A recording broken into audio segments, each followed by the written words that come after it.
강민준 대표는 자신의 왕국이 무너져 내리는 소리를 들을 수 있었다.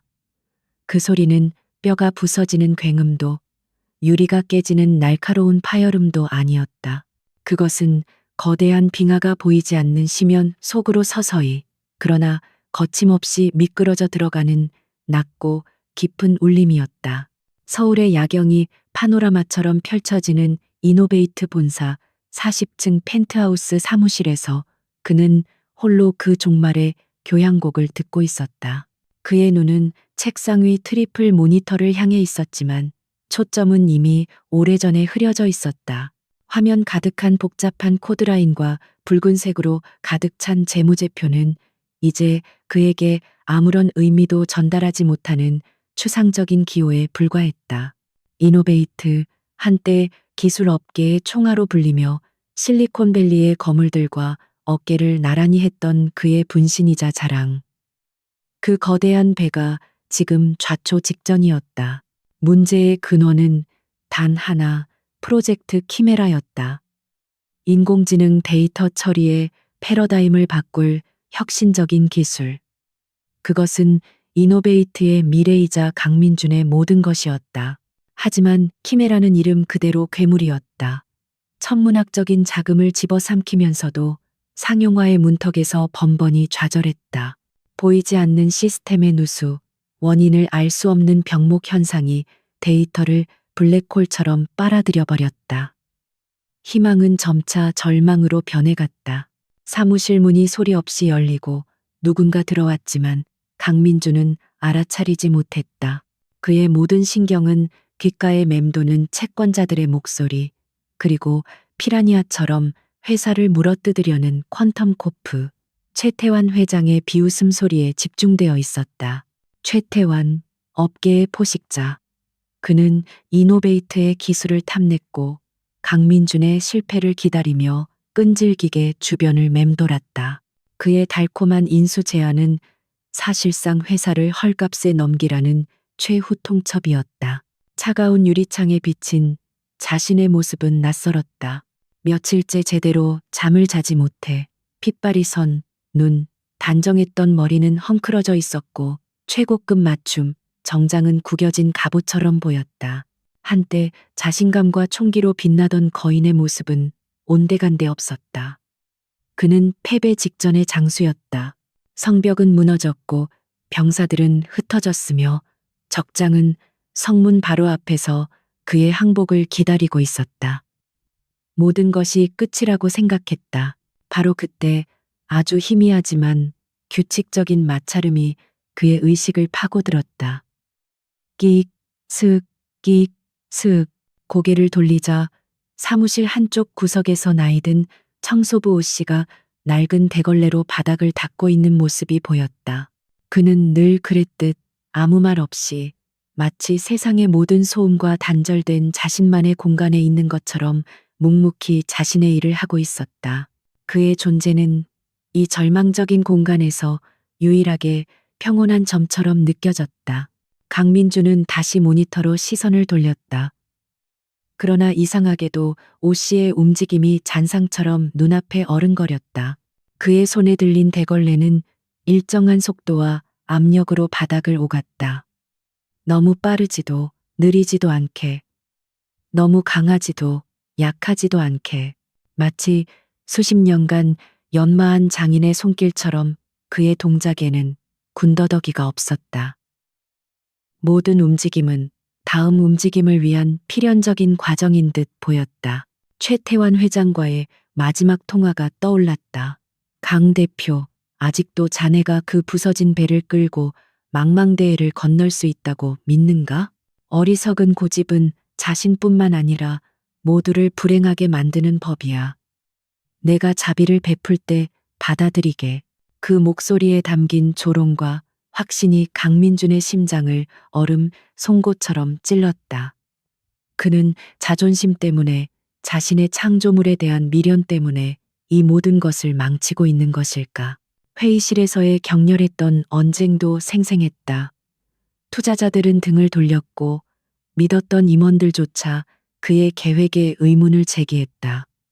대표님, 키메라는 밑 빠진 독입니다.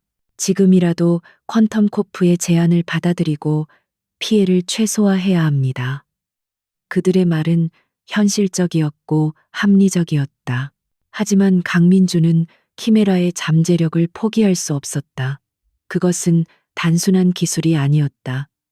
세상을 바꿀 수 있다는 그의 신념 그 자체였다. 다시 오 씨를 보았다. 그는 이제 쓰레기통을 비우고 있었다. 찢어진 서류 조각, 구겨진 보고서들, 텅 빈 커피컵, 그것들은 지난 몇 달간 강민준과 그의 팀이 쏟아부었던 처절한 노력의 잔해였다. 오 씨는 그 잔해들을 아무런 감정 없는 표정으로 검은 비닐봉지에 담았다. 그의 눈에는 그것들이 그저 쓰레기일 뿐이었다. 어쩌면 자신도 저 쓰레기들과 같은 신세가 될지 모른다는 생각이 들었다. 사무실의 공기는 늪처럼 무겁고 축축하게 가라앉아 있었다. 한때는 혁신적인 아이디어와 뜨거운 열정으로 가득 찼던 이 공간은 이제 패배의 기운으로 질식할 것만 같았다. 강민주는 마른 세수를 했다. 손바닥에 스치는 까칠한 수염의 감촉이 그가 얼마나 오랫동안 자신을 돌보지 않았는지 상기시켰다. 그는 일어나 창가로 걸어갔다. 발 아래 펼쳐진 도시의 불빛은 마치 다른 세상의 이야기처럼 아득하게 느껴졌다. 저 수많은 불빛 속에서 누군가는 웃고 누군가는 사랑을 나누고 누군가는 평온한 잠자리에 들 것이다. 오직 자신만이 이 차가운 유리탑에 갇혀 홀로 끝을 기다리고 있었다. 그는 주먹을 꽉 쥐었다. 손톱이 손바닥을 파고드는 아픔이 느껴졌다. 이대로 무너질 수는 없었다. 하지만 어떻게 버텨야 할지, 어디서부터 다시 시작해야 할지 전혀 알 수 없었다. 키메라라는 거대한 미로는 출구를 보여주지 않았다. 등 뒤에서 오 씨가 조용히 다가오는 것을 느꼈다. 그는 강민준의 책상 옆에 놓인 작은 화분에 물을 주기 위해서였다. 보통 때라면 서로 아무 말도 건네지 않았을 것이다.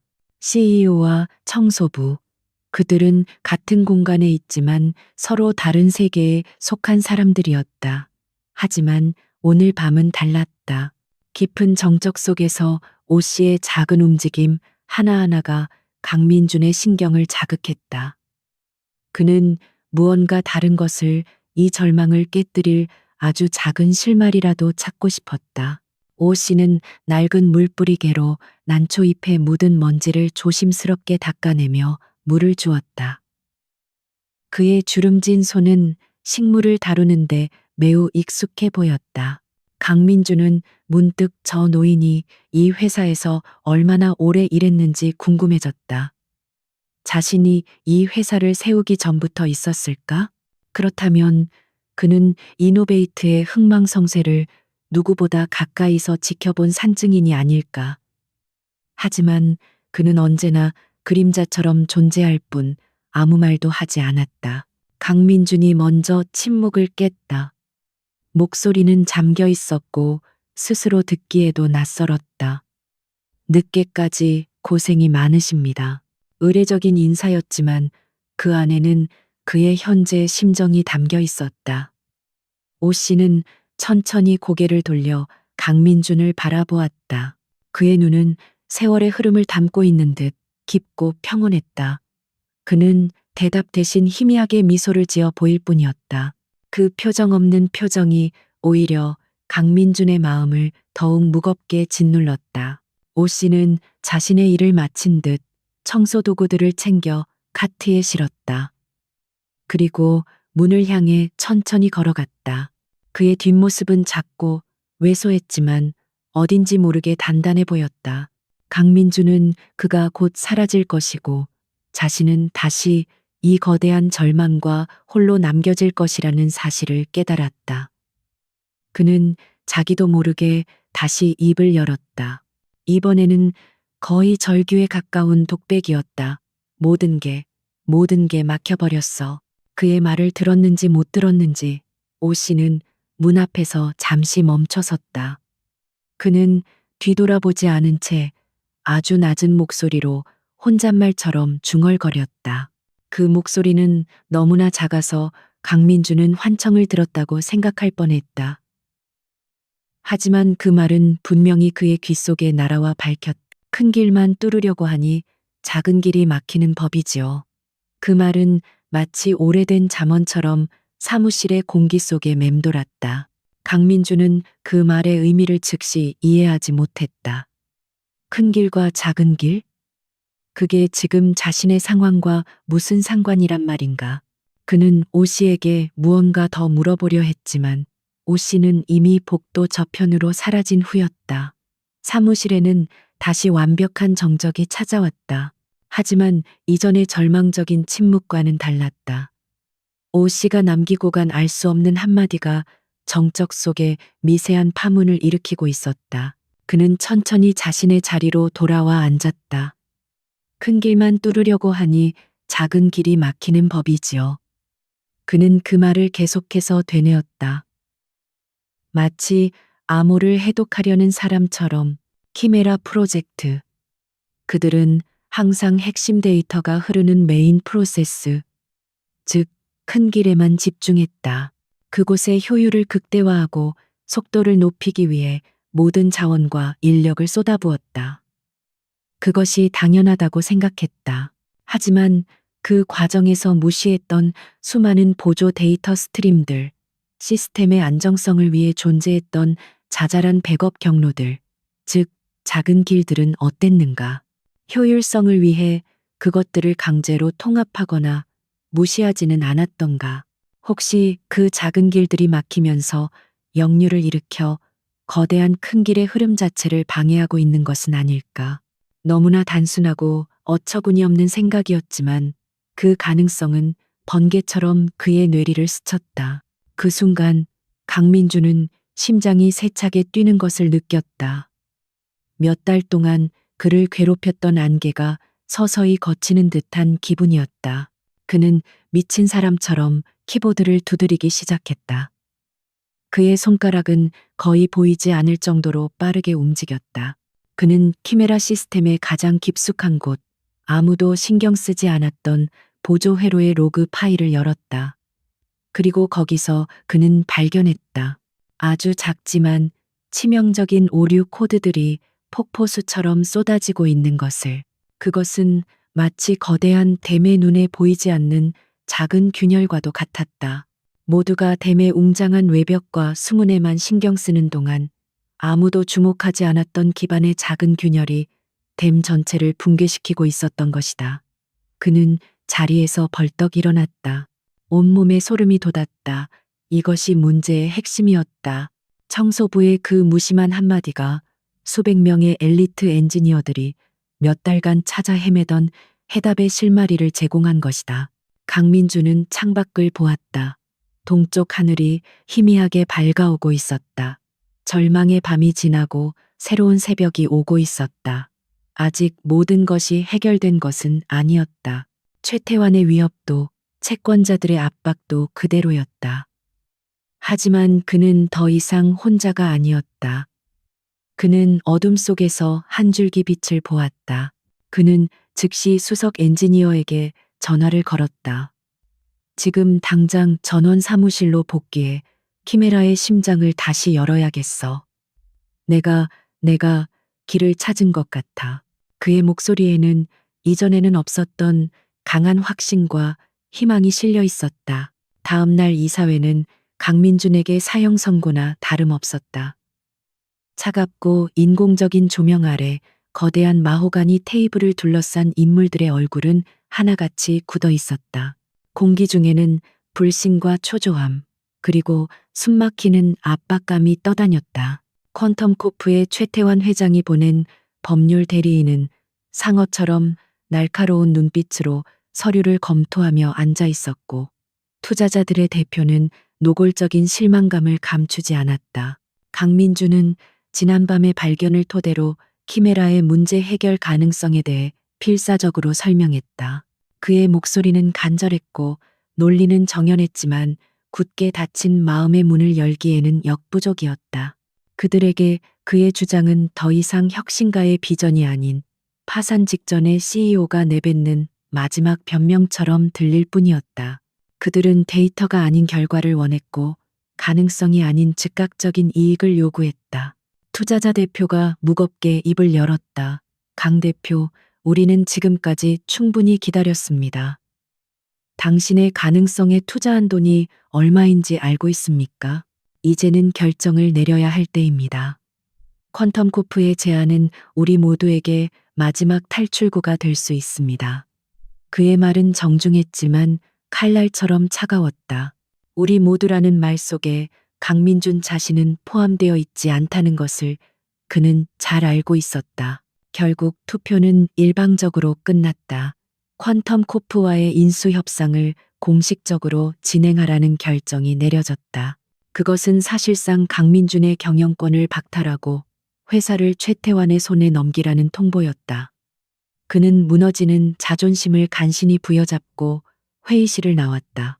등 뒤로 쏟아지는 동정, 혹은 비웃음의 시선들이 비수처럼 느껴졌다. 복도를 걷는 그의 발걸음은 천근만근 무거웠다. 그는 사무실로 돌아가지 못하고 텅 빈 건물 옥상으로 향했다. 차가운 바람이 그의 헝클어진 머리를 헤집고 지나갔다. 도시의 소음이 아득하게 들려왔다. 그는 난간 끝에 서서 아래를 내려다보았다. 수많은 자동차들이 개미처럼 바쁘게 움직이고 있었다. 저마다의 목적지를 향해 달려가는 저 흐름 속에서 오직 자신만이 길을 잃고 멈춰 서 있는 것 같았다. 모든 것을 포기하고 싶은 충동이 강하게 일었다.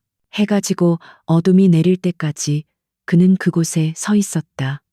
절망은 끈적한 타르처럼 그의 영혼을 잠식해 들어왔다. 하지만 그의 마음 한구석에는 아직 꺼지지 않은 작은 불씨가 남아 있었다. 지난밤 청소부호 씨가 던진 그 알 수 없는 말 한마디, 그리고 그 말에서 얻었던 섬광 같은 깨달음.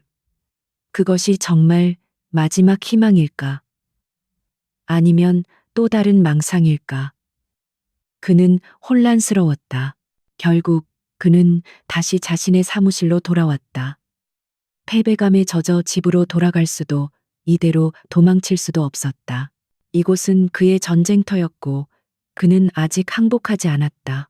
사무실은 낮의 소란이 모두 빠져나간 뒤 깊은 정적에 잠겨 있었다. 그는 소파에 몸을 던지듯 누워 눈을 감았다. 극도의 피로감이 몰려왔지만 머릿속은 온갖 생각들로 들끓어 잠을 이룰 수 없었다. 얼마나 지났을까? 어둠과 정적에 익숙해질 무렵 다시 그 규칙적인 마찰음이 들려왔다. 끼익 스윽 어김없이 오씨가 나타난 것이다. 강민주는 눈을 뜨지 않은 채 소리에 귀를 기울였다. 오늘은 오씨의 움직임이 조금 다르게 느껴졌다. 그는 바닥을 닦기 전에 먼저 사무실 구석에 있는 화분들을 하나씩 살피고 있었다. 마른 잎을 떼어내고 흙의 상태를 확인하는 그의 손길은 정원사의 그것처럼 세심했다. 강민주는 조용히 몸을 일으켜 앉았다. 오 씨는 그의 존재를 눈치챘는지 못 챘는지 자신의 일에만 몰두하고 있었다. 그는 이제 창문을 닫기 시작했다. 분무기로 세정액을 뿌리고 마른 걸레로 닦아내는 그의 동작은 마치 하나의 의식처럼 보였다. 한 점의 얼룩도 한 줄의 물 자국도 남기지 않으려는 듯 그의 움직임에는 완벽을 추구하는 장인의 고집이 느껴졌다. 문득 강민주는 자신이 지난 몇 년간 무엇을 놓치고 있었는지 깨달았다. 그는 항상 거대한 비전과 혁신적인 기술, 즉 숲을 보려고 애썼다. 하지만 그 숲을 이루는 나무 하나하나를 제대로 돌보지 않았다. 그의 머릿속에는 온통 키메라의 거대한 아키텍처와 알고리즘뿐이었다. 그 시스템을 구성하는 가장 작은 단위의 코드, 가장 사소한 데이터의 흐름에는 무관심했다. 오 씨는 일을 마치고 청소 카트에서 작은 주전자를 꺼내들었다. 그리고는 강민준의 책상 옆 난초 화분으로 다가갔다. 그는 어제처럼 조심스럽게 물을 주기 시작했다. 그때 강민주는 무언가에 이끌린 듯 자리에서 일어나 그에게 다가갔다. 오 씨는 인기척을 느끼고 고개를 들었다. 그의 깊은 눈에는 놀라는 기색 대신 모든 것을 이해한다는 듯한 평온함이 담겨 있었다. 어르신. 강민준이 힘겹게 입을 열었다. 어제 하셨던 말씀 말입니다. 큰 길과 작은 길에 대한 이야기. 오 씨는 대답 대신 주전자를 내려놓고 젖은 손을 작업복에 닦았다. 그는 잠시 창밖을 바라보더니 이내 나지막한 목소리로 입을 열었다. 그의 목소리는 도시의 소음에 묻힐 만큼 작았지만 이상하게도 강민준의 귀에는 또렷하게 들렸다. 제가 젊었을 때 이 건물 지을 때부터 여기서 일했습니다. 그때 배관 설계를 맡았던 독일인 기술자가 있었지요.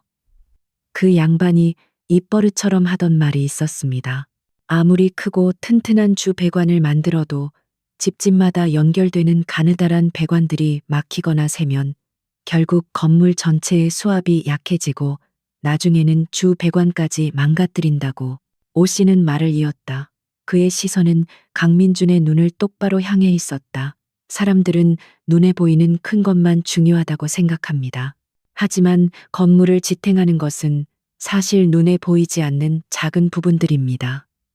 배관도 그렇고 전기선도 그렇고 구석구역의 작은 나사 하나까지도 말입니다. 어느 하나라도 제 역할을 못하면 결국 전체가 흔들리게 되지요. 그의 말은 더 이상 단순한 비유가 아니었다. 그것은 수십 년간 한자리에서 세상을 관찰해온 노인의 깊은 통찰력이었다.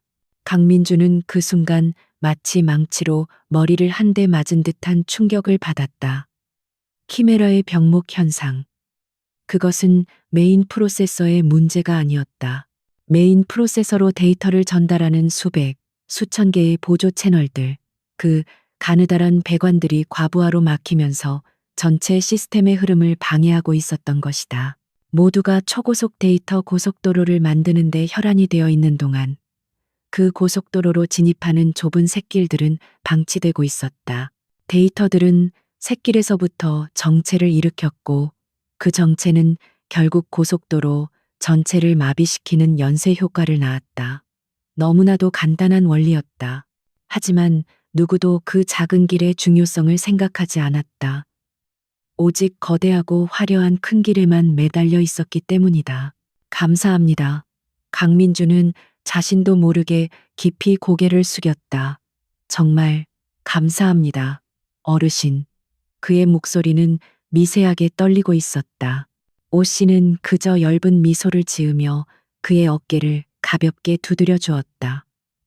제가 한 것은 아무것도 없습니다. 그저 제 할 일을 했을 뿐이지요. 대표님이야말로 아직 할 일이 많이 남은 분 아닙니까? 그는 그 말을 남기고 조용히 사무실을 나갔다. 홀로 남은 강민주는 더 이상 절망하지 않았다. 그의 눈은 다시 예전의 총기와 열정으로 빛나고 있었다. 그는 패배자가 아니었다. 그는 단지 가장 중요한 것을 잠시 잊고 있었을 뿐이었다. 그는 즉시 이사회의 결정을 무시하고 비밀리에 프로젝트를 진행할 핵심 팀원들을 소집했다. 그의 머릿속에는 이미 키메라를 되살릴, 아니, 애초에 계획했던 것보다 훨씬 더 강력한 괴물로 재탄생시킬 완벽한 청사진이 그려지고 있었다. 이제 반격의 시간이었다. 강민주는 더 이상 망설이지 않았다. 그의 손가락은 스마트폰 화면 위에서 망설임 없이 움직였다. 첫 번째 통화 상대는 이노베이트의 기술 신화를 처음부터 함께 만들어 온 수석 엔지니어 박진수였다. 그는 강민준의 비전을 누구보다 잘 이해하는 동지이자 코드 앞에서는 한치의 타협도 없는 완벽주의자였다. 전화기 너머에서 들려오는 그의 목소리에는 깊은 피로와 실망감이 묻어 있었다. 대표님, 이 시간에 무슨 일이십니까? 이사회 결과는 들었습니다. 이제 우리에게 남은 건 없지 않습니까? 그의 목소리는 체념으로 가득 차 있었다. 강민주는 그의 심정을 이해했지만 지금은 감상에 젖어 있을 시간이 없었다. 박수석, 자네의 그 천재적인 머리가 녹슬지 않았다면 지금 당장 지하 3층 서버실로 와주게. 이사회의 결정은 잊어. 진짜 게임은 이제부터 시작이야. 강민준의 목소리에 담긴 확신은 박진수를 흔들기에 충분했다. 그는 반신반의하면서도 자리에서 일어났다. 강민준은 이어서 시스템 아키텍처 총괄 이수연과 데이터 분석 팀장 김영훈에게도 같은 메시지를 보냈다. 그들은 이노베이트의 두뇌와 신경망을 책임지는 핵심 인재들이었다. 그들이 없다면 키메라의 심장을 다시 뛰게 하는 것은 불가능했다. 약속된 장소인 지하 3층 서버실은 회사의 심장부였지만 동시에 가장 외진 곳이기도 했다. 수만 개의 서버가 내뿜는 서늘한 공기와 낮은 기계음만이 공간을 채우고 있었다. 이곳은 이사회의 감시와 외부의 시선으로부터 자유로운 유일한 성역이었다. 강민주는 거대한 중앙 제어 모니터 앞에 서서 그들을 기다렸다. 그의 눈은 스크린에 떠 있는 키메라의 복잡한 구조도를 꿰뚫을 듯이 응시하고 있었다. 가장 먼저 도착한 것은 박진수였다.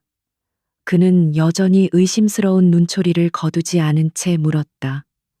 대표님, 도대체 무슨 계획이십니까? 우리가 지금 할 수 있는 게 남아있기나 합니까? 곧이어 도착한 이수연과 김영훈 역시 비슷한 표정이었다. 그들은 모두 패배의 쓴맛을 본 장수들이었다. 강민주는 그들의 얼굴을 차례로 둘러보며 천천히 입을 열었다. 그는 오 씨에게서 들었던 배관공 이야기를 꺼냈다. 처음에는 기술적인 문제와 전혀 상관없어 보이는 이야기에 팀원들은 어리둥절한 표정을 지었다. 하지만 강민준의 설명이 이어질수록 그들의 눈빛이 달라지기 시작했다. 그는 화이트보드에 키메라 시스템의 데이터 흐름도를 그리기 시작했다. 중앙에는 거대한 주배관, 즉 메인 프로세싱 코어를 그렸다. 그리고 그 주변으로 거미줄처럼 얽힌 수많은 보조 배관, 즉 보조 데이터 채널들을 표시했다. 우리는 지금까지 이주 배관의 성능을 높이는 데만 집중했어. 더 넓게, 더 빠르게. 하지만 문제는 여기가 아니었어. 강민준의 마커펜이 보조 채널들이 메인 코어와 만나는 지점을 가리켰다. 바로 여기, 이 수많은 작은 길들이 막혀 있었던 거야. 우리는 효율성을 높인다는 명목으로 이 작은 길들의 버퍼 메모리를 최소화하고 우선순위를 강제로 낮췄지. 그 결과 데이터들이 주 배관으로 진입하기도 전에 이곳에서 병목 현상을 일으키고 있었던 걸세. 그의 설명은 충격적이었다.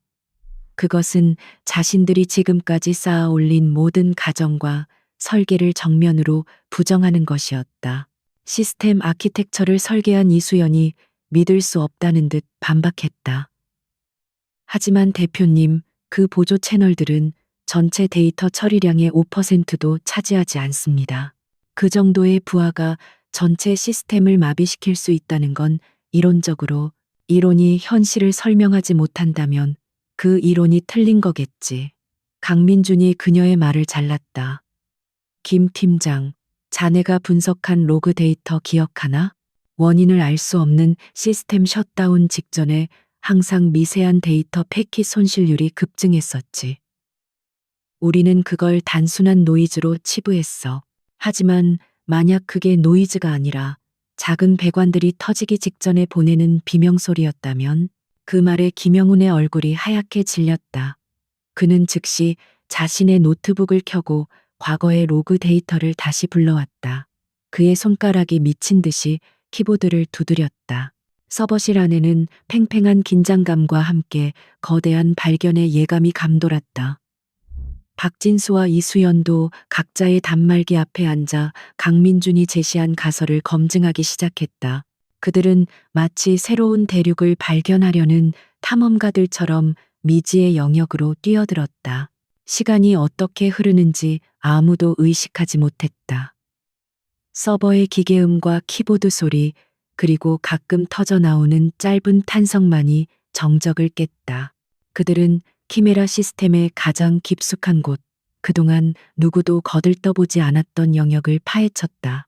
그리고 그곳에서 썩어가는 시스템의 속살을 목격했다. 강민준의 가설은 정확했다. 수많은 보조 채널에서 발생한 작은 오류들이 서로 얽히고 증폭되면서 거대한 연쇄 충돌을 일으켰고 결국 시스템 전체를 붕괴 직전으로 몰고 갔던 것이다. 결정적인 증거를 찾아낸 것은 김영훈이었다. 그는 특정 보조 채널의 데이터 패킷들이 메인 프로세스로 넘어가지 못하고 무한 루프에 갇혀 소멸되는 현상을 포착했다. 그것은 마치 좁은 골목길에 들어선 차들이 빠져나가지 못하고 서로 뒤엉켜 있는 모습과 같았다. 찾았습니다. 그의 외침에 모두가 그의 모니터로 모여들었다. 화면에 떠 있는 데이터 그래프는 명백한 증거를 보여주고 있었다. 그 순간 서버실 안에는 짧은 침묵이 흘렀다. 그것은 절망의 침묵이 아닌 경외감에 가까운 침묵이었다. 그들은 몇 달간 자신들을 괴롭혔던 괴물의 심장을 드디어 들여다본 것이다. 박진수는 허탈한 웃음을 터뜨렸다. 맙소사, 우리는 가장 기본적인 것을 놓치고 있었군요. 숲을 보느라 나무를 보지 못한 게 아니라 거대한 나무 기둥에만 정신이 팔려 그 뿌리가 썩어가는 것을 몰랐던 겁니다. 이제 문제는 명확해졌다. 진단이 끝났으니 이제 처방을 내릴 차례였다. 강민주는 다시 화이트보드 앞으로 갔다. 이제부터 우리의 목표는 막힌 배관을 뚫는 것이 아니야. 아예 새로운 배관 시스템을 만드는 거야. 그는 기존의 중앙 집중식 데이터 처리 구조를 지우고 분산형 네트워크 구조를 그리기 시작했다. 각각의 보조 채널들이 독립적으로 데이터를 처리하고 그 결과값만을 메인 프로세스로 보내는 방식이었다. 그것은 단순히 오류를 수정하는 수준이 아니었다. 키메라의 개념 자체를 뒤엎는 혁명적인 발상이었다. 이수연은 그의 설계도를 보며 감탄을 금치 못했다. 이 방식대로라면 병목 현상을 해결하는 것을 넘어 데이터 처리 속도를 이론상 수십 배까지 끌어올릴 수 있습니다. 각각의 작은 길들이 스스로 생각하고 움직이는 유기적인 시스템이 되는 겁니다. 희망의 불씨가 거대한 횃불로 타오르기 시작했다. 팀원들의 눈에는 다시 활기와 열정이 넘쳐 흘렀다. 그들은 더 이상 패배자가 아니었다. 세상을 바꿀 기술을 손에 쥔 개척자들이었다. 하지만 그들의 시간은 얼마 남지 않았다. 퀀텀 코프와의 인수 협상이 마무리되기까지 남은 시간은 고작 며칠뿐이었다. 그 안에 이 모든 것을 증명해내야만 했다. 강민준의 스마트폰이 진동했다. 채권단 측 변호사로부터 온 메시지였다. 최종 담보 실행일까지 48시간 남았습니다. 현명한 판단을 기대합니다. 그것은 차가운 사형 집행 예고장이었다. 강민주는 메시지를 삭제하고 팀원들을 돌아보았다. 우리에게 남은 시간은 48시간이다. 이 시간 안에 우리는 죽음의 계곡을 건너야만 해. 모두들 나와 함께 미쳐볼 준비가 되었나? 아무도 대답하지 않았다. 하지만 그들의 불타는 눈빛과 굳게 담은 입술은 그 어떤 대답보다 더 큰 동의를 의미하고 있었다. 그들은 외부와 모든 연락을 끊고 서버실에 스스로를 감금했다. 이제부터 이곳은 세상의 종말에 맞서 인류의 미래를 구원할 방주이자 마지막 반격을 준비하는 비밀 기지였다. 지하 3층 서버실은 시간을 잊은 공간이 되었다. 48시간이라는 시한부 선고는 역설적으로 그들에게 무한한 집중력을 부여했다. 세상의 모든 소음으로부터 차단된 채 그들은 오직 눈앞의 코드와 데이터의 흐름에만 모든 감각을 쏟아부었다.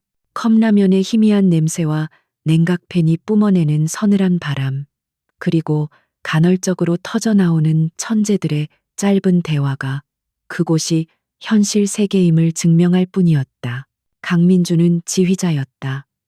그는 코드를 직접 짜지는 않았지만 전체적인 그림을 보고 각 파트의 조율을 이끌었다. 그의 머릿속에서는 이미 완성된 키메라가 포효하고 있었다. 박진수는 그의 생각을 현실로 옮기는 마법사였다.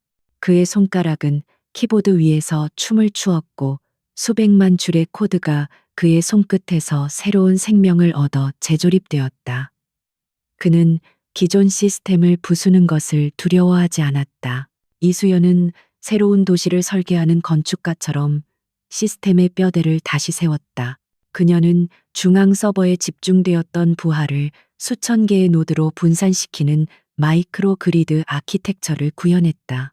이제 데이터는 거대한 댐을 통과하는 대신 수천 개의 실개천으로 나뉘어 흐르다가 필요한 지점에서 다시 합쳐지게 될 터였다. 그것은 단순한 효율의 문제가 아닌 시스템 철학의 근본적인 전환이었다. 김영우는 그들의 작업이 올바른 방향으로 가고 있는지 검증하는 항해사였다.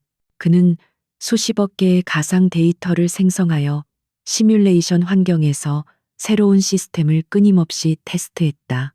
그의 모니터에는 수없이 많은 실패를 의미하는 붉은색 경고등이 떴지만 그들은 좌절하지 않았다.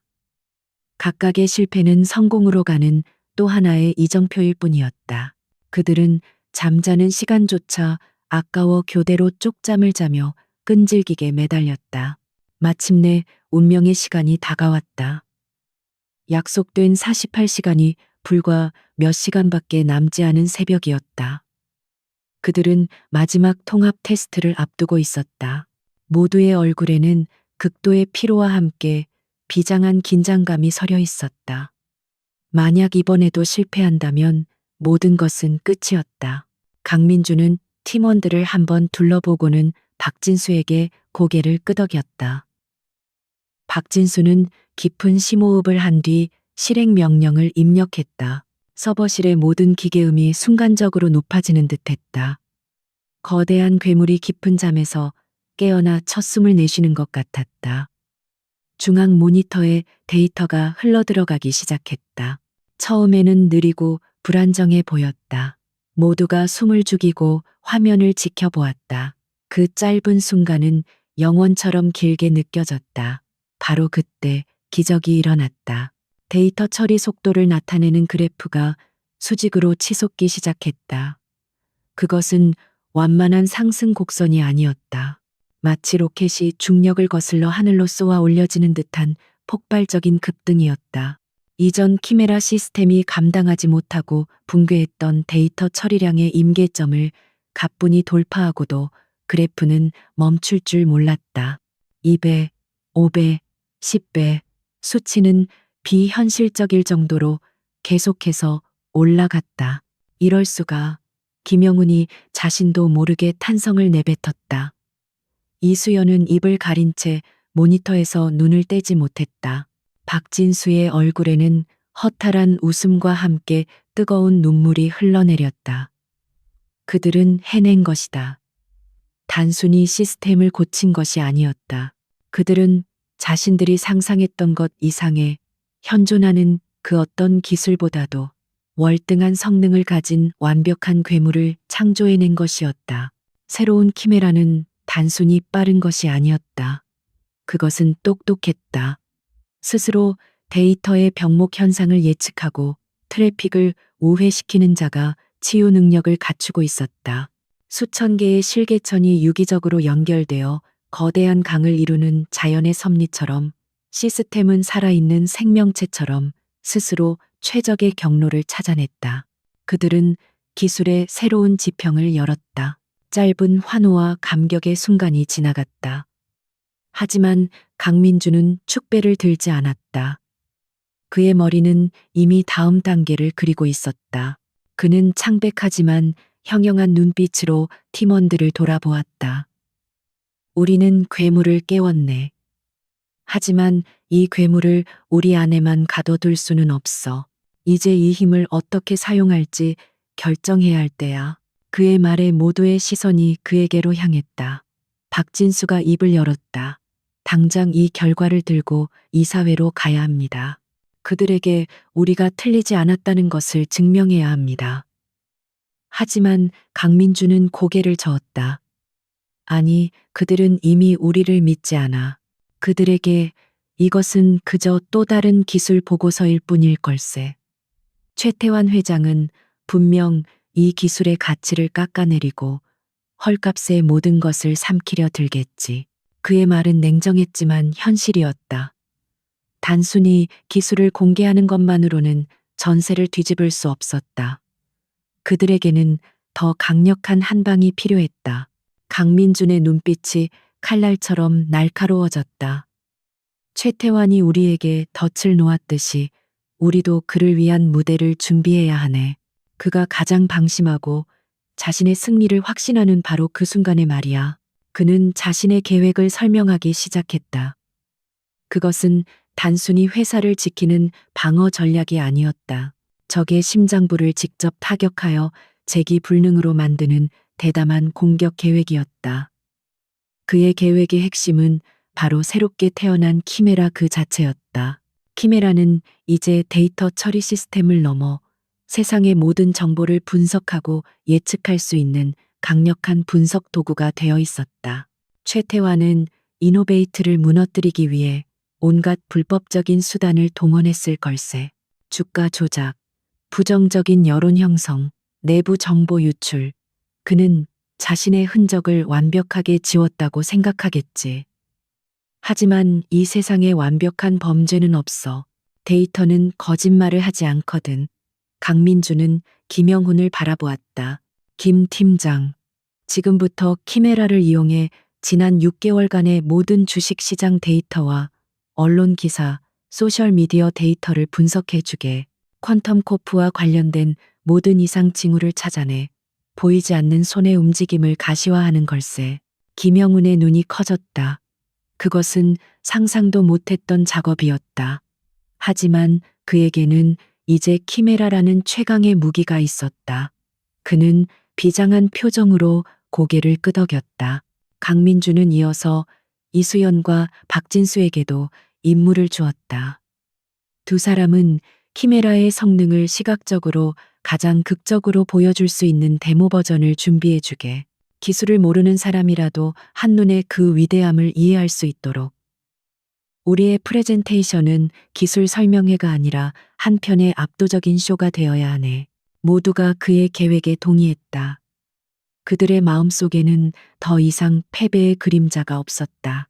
분노와 복수심, 그리고 정의를 실현하겠다는 뜨거운 열정이 그 자리를 채우고 있었다. 그들은 남은 몇 시간 동안 마지막 총탄을 장전하는 병사들처럼 일사불란하게 움직였다. 키메라는 굉음을 내며 세상의 모든 데이터를 빨아들이기 시작했고 그 안에서 최태환의 추악한 진실을 샅샅이 파헤치고 있었다. 마침내 채권단이 통보한 최종 시한이 밝았다. 강민준의 휴대폰이 쉴 새 없이 울렸지만 그는 받지 않았다. 대신 그는 최태환 회장에게 직접 문자를 보냈다. 회장님의 제안을 수락하겠습니다. 내일 임시 주주총회에서 모든 것을 마무리 짓지요. 문자를 보낸 강민준의 입가에 차가운 미소가 걸렸다. 덫은 완벽하게 설치되었다. 이제 탐욕스러운 포식자가 스스로 덫 안으로 걸어 들어오기만 기다리면 되었다. 퀀텀코프의 최태환 회장은 자신의 제국 꼭대기에서 도시의 야경을 내려다보고 있었다.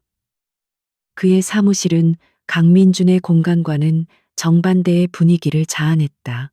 어두운 원로톤의 가구와 묵직한 가죽 소파, 그리고 벽을 가득 채운 현대 미술 작품들은 성공한 포식자의 동굴처럼 위압적이면서도 세련된 공간을 연출했다.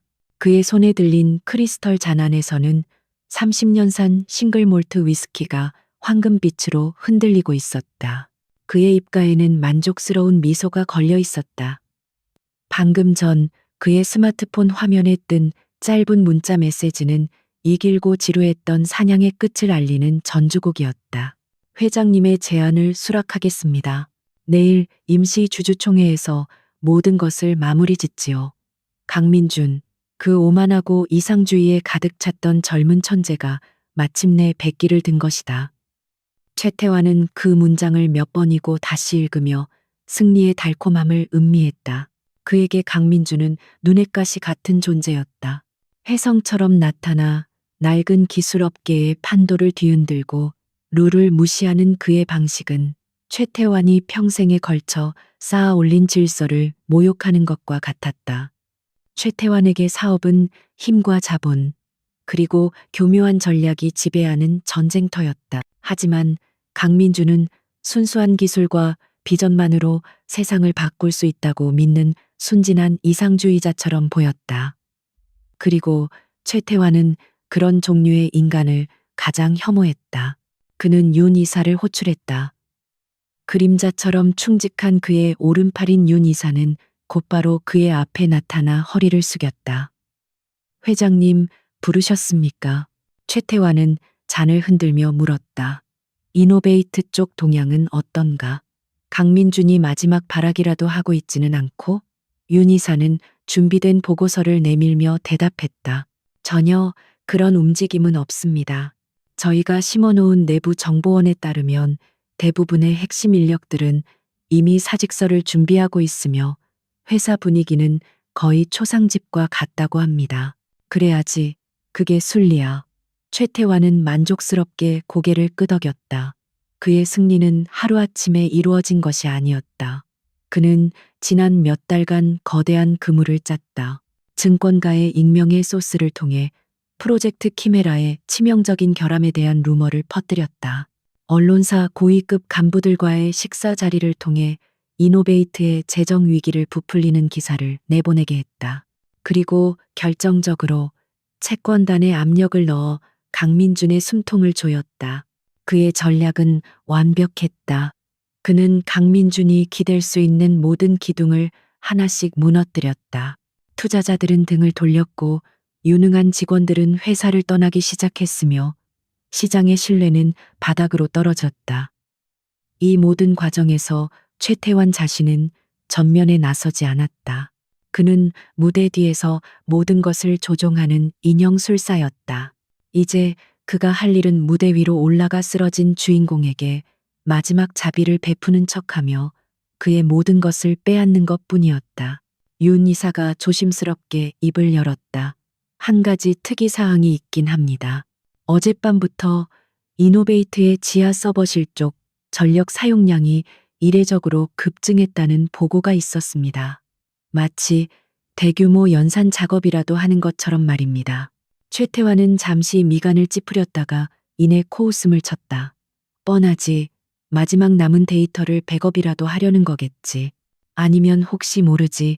패배를 인정할 수 없어서 의미 없는 코드라도 붙잡고 밤을 새우는 건지도 부질없는 짓이야. 그의 오만함은 합리적인 의심조차 허용하지 않았다. 그의 머릿속에서 강민주는 이미 모든 것을 포기한 패배자였다. 자신이 짜놓은 완벽한 각본에 작은 변수 하나 끼어들 여지가 없다고 그는 확신했다. 그는 윤 이사에게 내일 주주총회에서 발표할 보도자료와 인수계약서 최종본을 확인하라고 지시했다.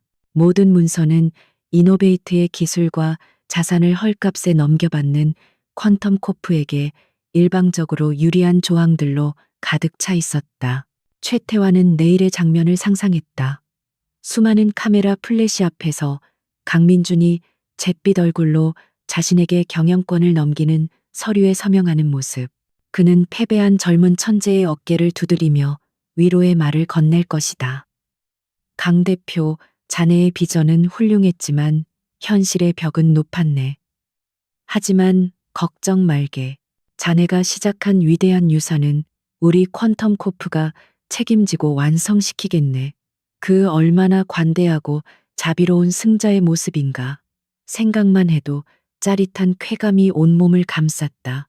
그의 탐욕에는 끝이 없었다. 그는 단순히 이노베이트라는 회사를 원하는 것이 아니었다. 그는 강민준이라는 상징을 무너뜨리고 싶었다. 낡은 권력에 도전하는 신흥 세력의 아이콘을 자신의 발 아래 무릎 꿇림으로써 이 업계의 진정한 지배자가 누구인지 세상에 각인시키고 싶었다. 키메라 기술은 그저 그 승리를 위한 가장 달콤한 전리품일 뿐이었다. 그는 다시 창가로 다가가 위스키를 한 모금 마셨다. 도시의 불빛들이 그의 발 아래 보석처럼 흩뿌려져 있었다. 그는 저 불빛들을 모두 자신의 것으로 만들 수 있다고 믿었다.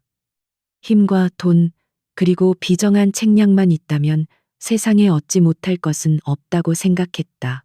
그는 자신이 만든 덫의 완벽함에 취해 있었다. 그러나 그는 알지 못했다. 그 덫의 가장 깊은 곳에서 그가 가장 경멸했던 그 이상주의자가 자신을 겨냥한 더 크고 정교한 덫을 놓고 있다는 사실을. 밤이 깊어졌다. 최태환은 내일 있을 승리의 대관식을 준비하며 잠자리에 들었다. 그의 꿈속에서조차 그는 거대한 거인을 쓰러뜨린 영웅이었다. 그는 모든 것이 자신의 계획대로 흘러가고 있다고 굳게 믿었다. 그의 탐욕이 만들어낸 그 믿음의 균열 속으로 강민준의 칼날이 파고들고 있다는 사실을 까맣게 모른 채 그는 인생 최고의 밤을 보내고 있었다. 내일 아침 그가 맞이할 세상이 어떤 모습일지 그는 상상조차 하지 못했다. 임시 주주총회가 열리는 컨퍼런스 홀은 장례식장과도 같았다. 공기 중에는 무거운 침묵과 체념, 그리고 한때의 영광이 쓰러져가는 것에 대한 희미한 애도가 떠다녔다. 수십 명의 기자들이 카메라를 든 채 진을 치고 있었고 그들의 눈빛은 곧 펼쳐질 비극의 마지막 장면을 놓치지 않으려는 하이에나처럼 번뜩였다. 주주들의 얼굴에는 실망과 불안, 그리고 약간의 배신감마저 서려 있었다. 무대의 중앙, 가장 상석에 앉은 최태환 회장은 이 비극의 유일한 연출가이자 승리자였다. 그는 인자하고 위험 있는 표정으로 좌중을 둘러보았다. 그의 옆에는 굶주린 늑대떼처럼 퀀텀코프의 법률팀과 인수합병 전문가들이 도열해 있었다. 그들의 서류 가방 안에는 이노베이트의 숨통을 끊고 그 시체를 해부할 날카로운 계약서들이 들어 있었다. 모든 것은 그의 각본대로 완벽하게 진행되고 있었다. 반대편에 앉은 강민주는 초라해 보였다. 며칠 밤을 샌 탓에 그의 얼굴은 창백했고 눈은 깊게 패여 있었다. 그는 마치 사형 집행을 기다리는 죄수처럼 묵묵히 앉아 있었다. 그의 곁에는 박진수와 이수연, 김영훈이 굳은 표정으로 앉아 있었지만 그들 역시 패배를 받아들인 패잔병의 모습으로 비칠 뿐이었다. 최태환은 그런 강민준을 경멸과 동정이 뒤섞인 눈으로 바라보았다. 어리석은 젊은이 결국 현실의 벽 앞에서 무릎을 꿇는군. 주주총회는 퀀텀코프 측의 일방적인 선언으로 시작되었다. 최태환이 직접 마이크를 잡았다. 그의 목소리는 낮고 위엄이 있었지만 그 안에는 승자의 오만함이 교묘하게 숨겨져 있었다. 존경하는 주주 여러분, 그리고 이노베이트 임직원 여러분, 오늘 우리는 한 회사의 끝이 아닌 더 위대한 시작을 위해 이 자리에 모였습니다. 이노베이트의 혁신적인 정신과 퀀텀코프의 강력한 자본력 및 경영 노하우가 결합될 때 우리는 상상 이상의 시너지를 창출할 수 있을 것입니다. 그의 연설은 교묘했다. 그는 인수라는 단어 대신 결합과 시너지라는 말로 포장하여 자신의 탐욕을 가렸다. 그는 강민준의 실패를 질책하는 대신 그의 비전을 칭찬하는 척하며 자신의 관대함을 과시했다. 모든 것이 끝났다고 생각하는 사람들에게 그의 말은 유일한 희망처럼 들렸다. 마침내 모든 형식적인 절차가 끝나고 의장이 강민준에게 마지막 발언 기회를 주었다. 강민준이 자리에서 일어나 연단으로 걸어나갔다. 그의 발걸음은 무거웠지만 이상하게도 비틀거리지는 않았다. 장내의 모든 시선이 그에게로 쏠렸다. 카메라 플래시가 세례처럼 터졌다. 모두가 그의 입에서 나올 항복 선언을 기다리고 있었다. 최태환은 팔짱을 낀 채 만족스러운 미소를 지으며 그를 지켜보았다. 이제 이 쇼의 클라이맥스만 남은 것이다. 강민주는 마이크 앞에 서서 잠시 동안 아무 말도 하지 않았다. 그는 깊은 침묵 속에서 좌중을 천천히 둘러보았다. 그의 눈빛은 더 이상 패배자의 그것이 아니었다. 그의 눈에는 폭풍 전야의 고요함, 모든 것을 꿰뚫어 보는 듯한 서늘한 이성이 담겨 있었다. 마침내 그가 입을 열었다. 그의 목소리는 작았지만 이상한 힘이 실려 있어 장내의 모든 소음을 압도했다. 저는 오늘 이 자리에서 실패를 인정하기 위해 섰습니다. 그의 첫마디에 장내가 술렁였다. 최태환의 미소는 더욱 깊어졌다. 강민주는 말을 이었다. 네, 저희는 실패했습니다. 프로젝트 키메라는 수년간 엄청난 자원을 집어삼키고도 결과를 내지 못했습니다. 우리는 거대한 길을 만드는 데만 집중한 나머지 그 길이 어디로 향하는지, 그리고 그 길을 떠받치는 수많은 작은 길들이 썩어가고 있다는 사실을 보지 못했습니다. 그는 잠시 말을 멈추고 최태환을 똑바로 응시했다. 하지만 만약 그 실패가 끝이 아니라 새로운 시작을 위한 진통이었다면 어떻게 하시겠습니까? 만약 썩어가는 작은 길들을 모두 드러내고 스스로 생각하고 숨쉬는 수천 개의 새로운 길을 만들어냈다면, 그리고 그 길들이 모여 이전과는 비교할 수 없는 거대한 흐름을 만들어냈다면 말입니다. 그의 말은 수수께끼 같았다. 사람들은 어리둥절한 표정을 지었다. 최태환은 미간을 찌푸렸다. 저 젊은이가 마지막 자존심 때문에 무슨 헛소리를 하는 건가 하고 생각했다. 바로 그 순간 강민준이 손짓하자 연단 뒤에 거대한 스크린이 켜졌다. 그리고 그곳에 완전히 새롭게 태어난 키메라의 인터페이스가 나타났다.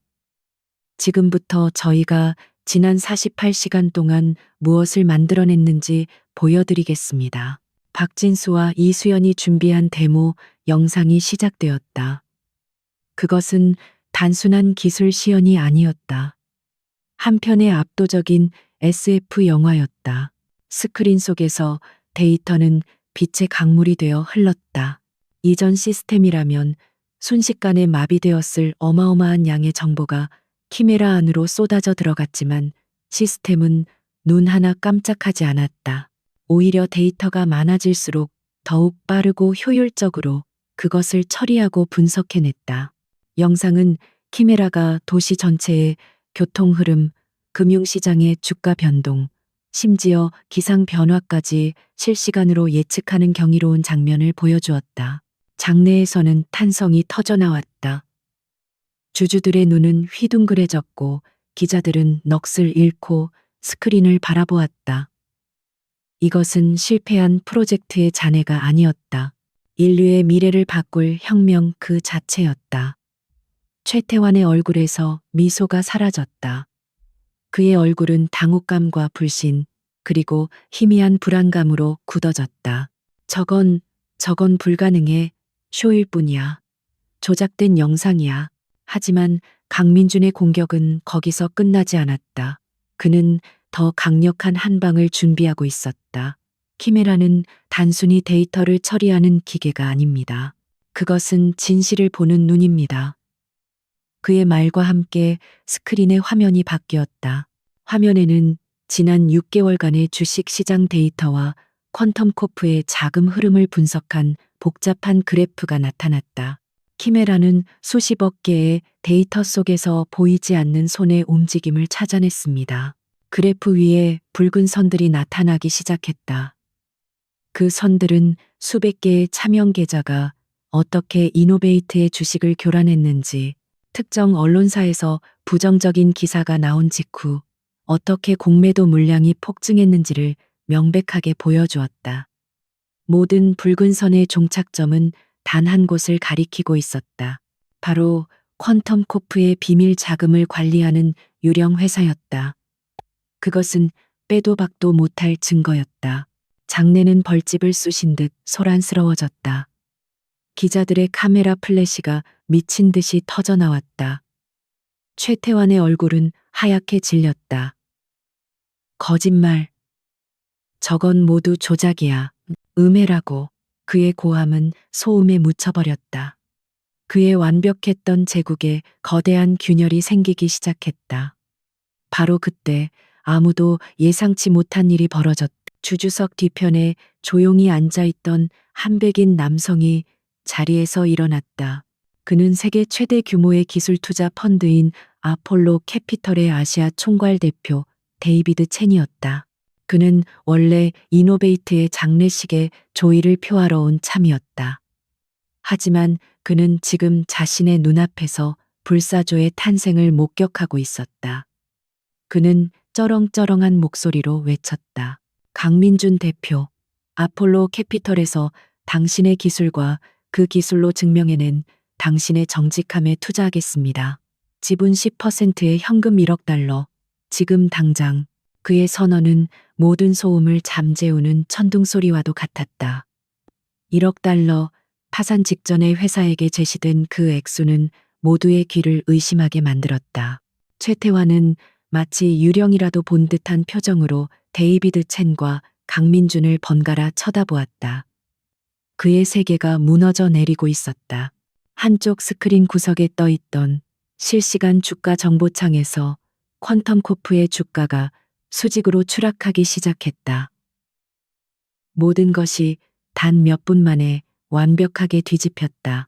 강민주는 연단 위에서 조용히 그 모든 것을 지켜보고 있었다. 그는 복수를 완성했다. 주주총회장은 거대한 폭풍이 휩쓸고 간 뒤의 풍경과 같았다. 최태환 회장은 넋이 나간 사람처럼 경호원들에게 이끌려 퇴장했다. 그의 얼굴은 불신과 분노, 그리고 완전한 파멸에 대한 공포로 일그러져 있었다. 그가 평생에 걸쳐 쌓아 올린 탐욕의 제국은 단 몇 분 만에 신기루처럼 무너져 내렸다.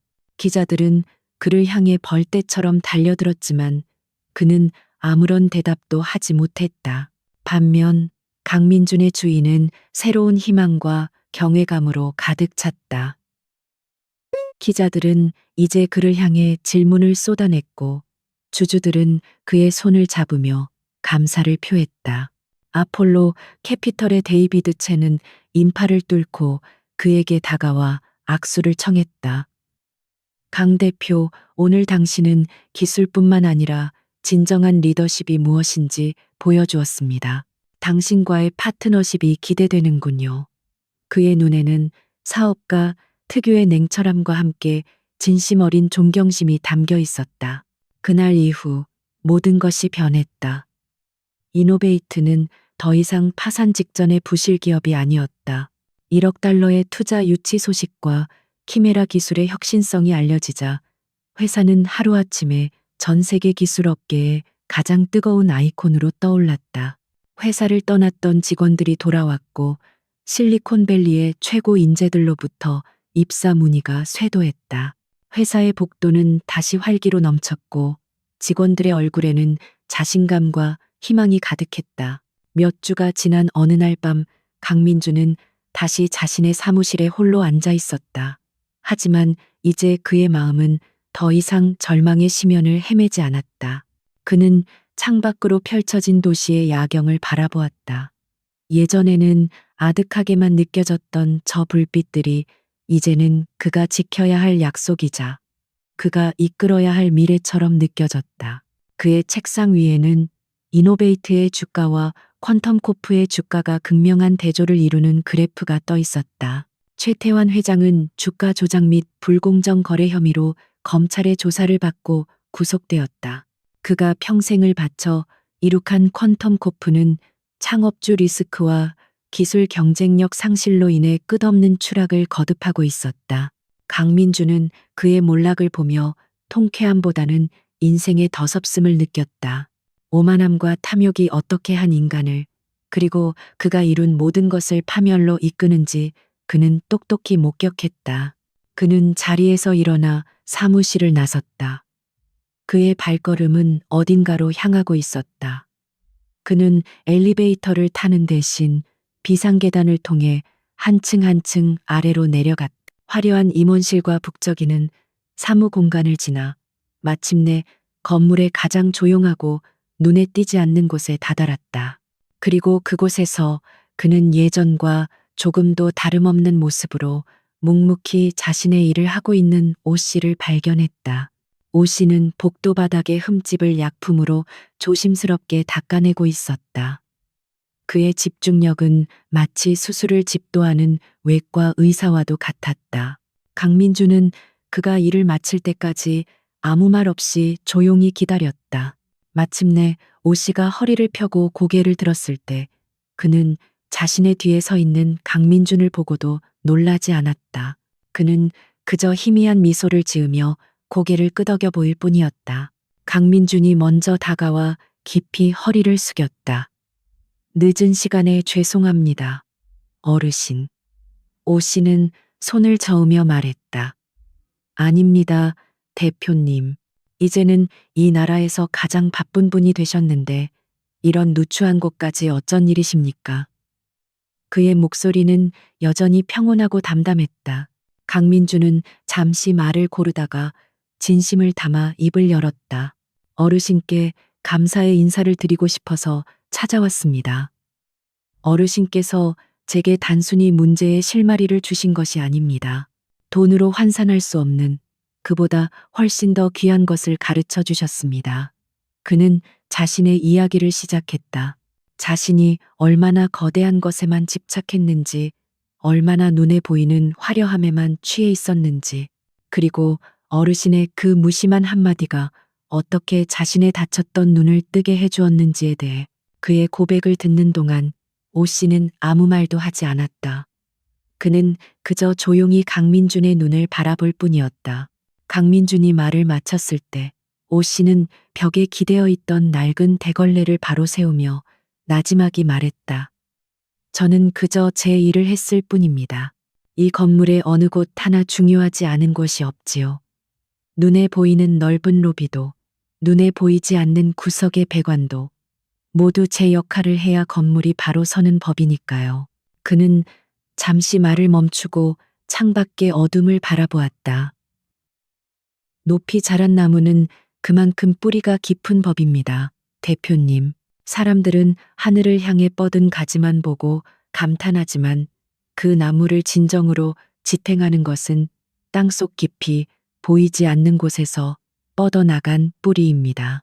대표님께서는 이제 아주 큰 나무를 키우셔야 할 테니 그 뿌리를 돌보는 것을 잊지 마십시오. 그 말은 강민준의 가슴에 깊은 울림을 남겼다. 그는 오 씨에게 어떤 금전적인 보상이나 높은 자리를 제안하려던 자신의 생각이 얼마나 어리석었는지 깨달았다.